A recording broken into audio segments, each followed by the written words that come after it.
From the basement of La Penta, this is WICR.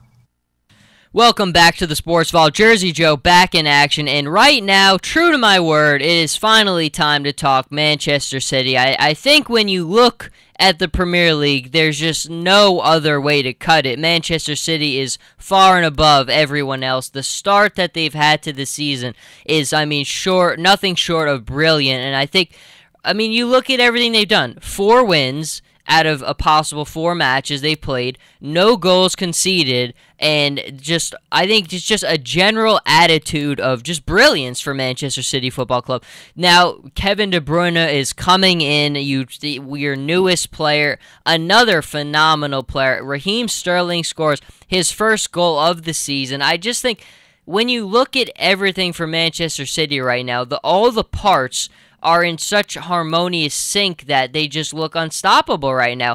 We saw, getting Chelsea in week 2 of the Premier League season was huge, and then the thrashing they put on them, the 3-0 win, was just, I think it's exactly what they need. And if I compare it to the team that I just talked about in Italian Serie A, AS Roma, I think the paths are very similar.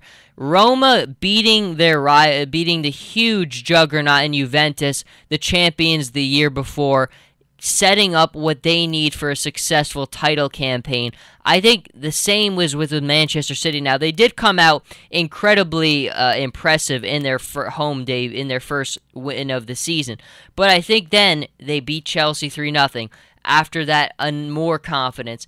Now this weekend, even more. Now Kevin De Bruyne is coming in. That's only going to add even more depth, even more competition, even more just all-around playmaking for this side. And I think when you look at everything right now, David Silva, obviously I've been on the air many times so far this year, and I've talked about how good he's been, but it's just his brilliance is not stopping. The way he's setting up people, the way he's just seeing, it's something he's always done.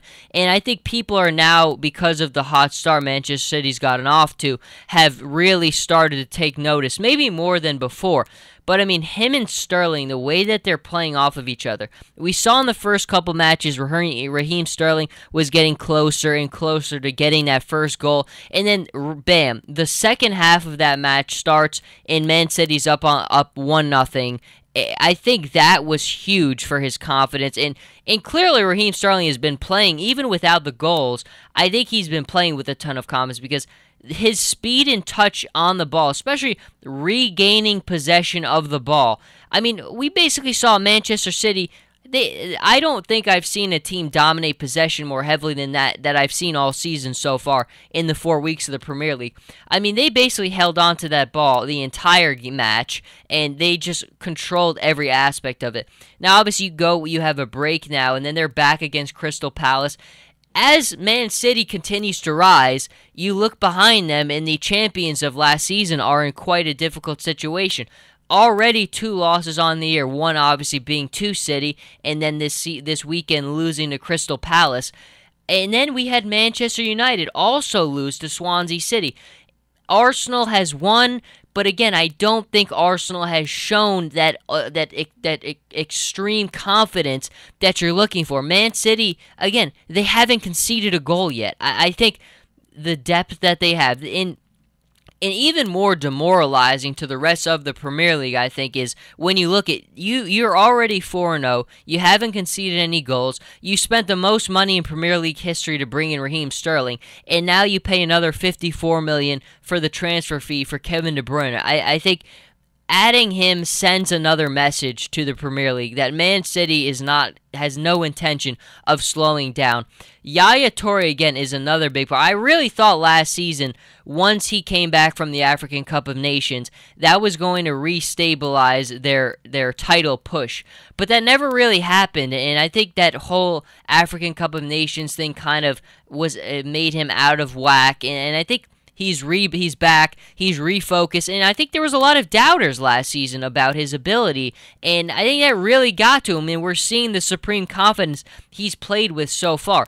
But all in all, just for Manchester City, the start has been nothing short of amazing, and obviously this morning we finally had word that it's official, as Kevin De Bruyne is now part of Manchester City Football Club, and I'll be excited to see how they use him, because look, at the end of the day, we all want to watch to be entertained, and I don't think that anyone else has been as entertaining as Man City has been so far. Just when you look at all the talent they have, I mean, Aguero has been phenomenal to start the season. I mean, and the thing I really like about Aguero is last season it seemed like sometimes it would take him a while to get going for Man City, and really I felt like they were too reliant on him many times to generate offense last season. But this season he's getting off to starts incredibly early, and that's opening it up for everyone else. I mean, we're seeing Fernandinho score terrific goals. We're seeing just all in all so much productive play from all over the place. And at the end of the day, the conductors of it all are Raheem Sterling and then David Silva. Just the way that they played as of so far has been phenomenal, and they're building themselves a nice lead. I mean, I think last season Chelsea built themselves such a nice lead up, and Man City had that choke at home against Stoke City, which really had such devastating long-term impacts on their title hopes. I mean, that really loss that early really set them in a bad spot. But they're not fooling around right now, and I think that's what they showed more than anything with bringing. Did they need Kevin De Bruyne? I really don't know if they did. But you know what? They committed the money to him, and now all of a sudden, I think that's going to add even more. And the playmaking is what you really want to see. More of that from a guy like him, and I think he will certainly do that. But there's certainly, I mean, after this weekend in the Premier League, I think everyone's top four for the most part, in different orders, was Chelsea, Man City, Man United, Arsenal.